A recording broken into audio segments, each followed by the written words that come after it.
Hi guys, भाई implants में तो मैंने बहुत सारे वीडियोस बनाए थे। अब जो बोन रीजनरेशन है ना, बोन को कैसे तगड़ा करेंगे और ब्लड सप्लाई का क्या रोल रहेगा।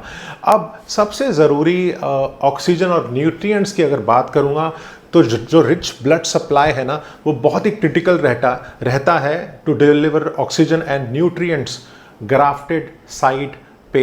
अब ये जो एलिमेंट्स है ना, बहुत ज़रूरी हैं प्रोलिफरेशन ऑफ सेल्स के लिए और ग्रोथ नया बोन के लिए।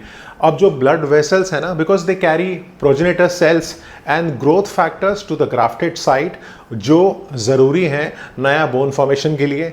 और ये जो सेल्स है ना, वो डिफरेंशिएट करेंगे osteoblast which are responsible for creation of new bone. उसी को बोलते हैं सेल माइग्रेशन एंड डिफरेंशिएशन। अब जो इफेक्टिव ब्लड सर्कुलेशन होगा ना, वो हेल्प करेगा मेटाबॉलिक वेस्ट को हटाने के लिए ग्राफ्टेड साइट से, जो प्रिवेंट करेगा एक्यूमुलेशन ऑफ टॉक्सिन्स। अब जो टॉक्सिन्स है ना, वो इंपेयर कर सकती है हीलिंग और बोन रीजनरेशन को। So how to enhance blood supply to the grafted site, उसी को बोलते हैं, उसी का रोल है बायोलॉजिकल एनहांसमेंट में।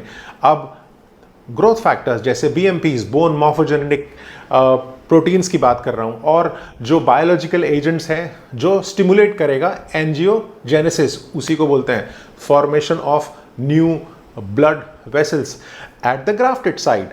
अब और अच्छा ब्लड सप्लाई और बोन रीजनरेशन के लिए आपको ग्राफ्ट डिज़ाइन पे भी ध्यान देना पड़ेगा। भाई कौन सा ग्राफ्ट मटेरियल आप यूज़ कर रहे हैं जो सपोर्ट करेगा वस्कुलर इनग्रोथ को, सच एज पोरस और स्कैफोल्ड लाइक स्ट्रक्चर्स, जो फैसिलिटेट करेगा बेटर ब्लड वेसल्स को पेनिट्रेशन के लिए, इंटीग्रेशन के लिए विद द सराउंडिंग टिश्यूज़। तो बहुत इंपॉर्टेंट रोल है ग्राफ्टेड साइट का, सेल रीजनरेशन का, माइग्रेशन का, और कौन सा आप ग्राफ्ट यूज़ कर रहे हैं। तो लॉन्जिविटी किसी भी इम्प्लांट के सक्सेशन में ना, उसका सोल है ग्राफ्टेड। तो ग्राफ्टिंग और ग्राफ्ट आप कैसे यूज़ कर रहे हैं, तो वो बहुत इंपॉर्टेंट है। Thanks lot.